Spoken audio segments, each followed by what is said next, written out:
Hello chess lovers, Suren here, and in this video I want to share with you a very interesting game which was played between Soviet-Ukrainian chess grandmaster Alexander Beliavsky and the 8th world chess champion Mikhail Tal. The game was played in 1981 in Moscow at the 15th Soviet Team Championship final. In this game Beliavsky had white pieces and he opened up with e4.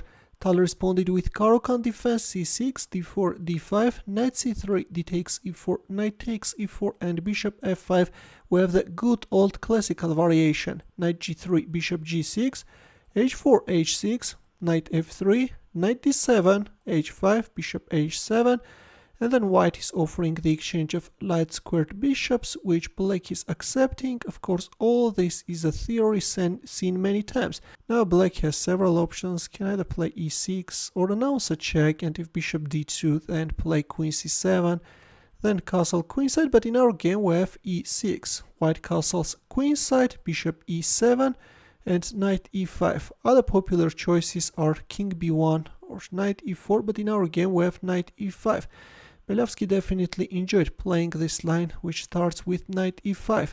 Tal castled kingside, so we have opposite side castlings, and this usually leads to a sharp battle. Queen e2, queen a5, hitting the pawn on a2, we have king b1, rook d8, and c4.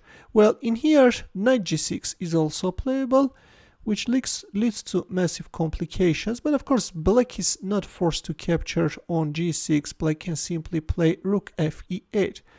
Later in 2003, Viktor Bologan would choose knight g6 against Vishwanathan Anand and would even manage to win in that game. But meanwhile, this game was played in 1981, and in our game we have c4. Here we have knight takes e5, d takes e5, knight d7, rook d2, and bishop g5. So by offering the exchange of dark squared bishops, Tal is making the pawn on e5 vulnerable, but is doing it in the cost of allowing white to push forward his h-pawn, which actually gives white a dangerous attack. And now white has to be very careful, because if you win the pawn on e5, then white can either answer with h7 check or go for h takes g7.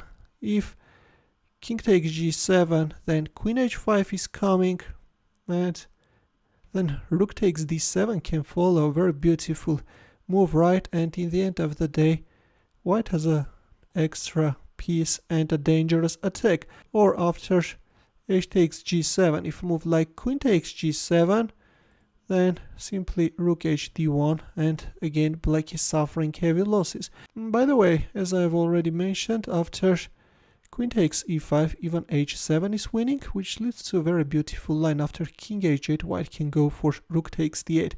If queen takes e2, then rook takes d8 will follow with a mating thread, and if rook takes d8, then simply knight takes e2, and again this is going to be winning.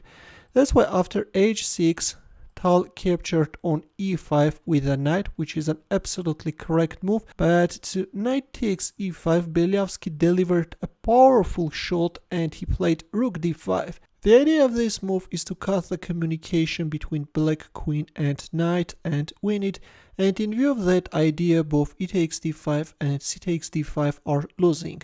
Let's take a look at both those lines. For example, if a move like e takes d5, then white will win black knight, creating a mating thread. If f6, then queen e6 check is coming, and yeah, this knight is coming into the game, and it's over. How are you going to neutralize white's attack?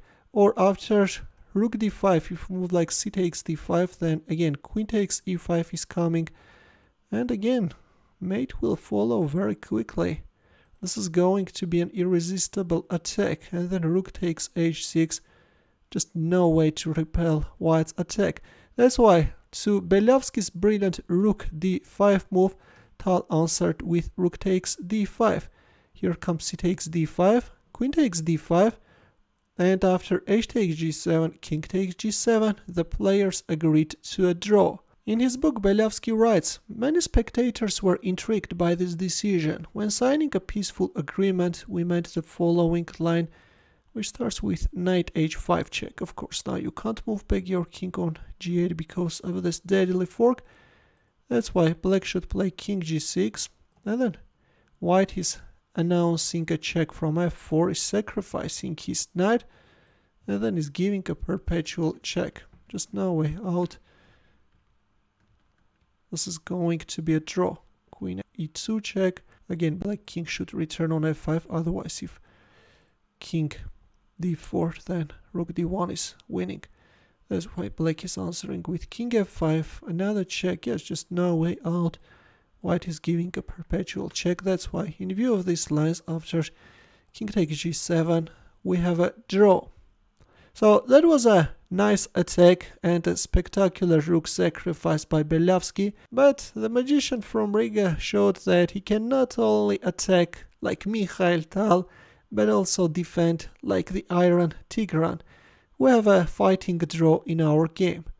In the end, as usual, a chess puzzle for you where the task is to find mate in 2. It's white to move, and I will wait for your answer in the comment section. Thanks for watching. Here are more suggestions for you. Feel free to check them out as well. I will see you in my next video. Take care.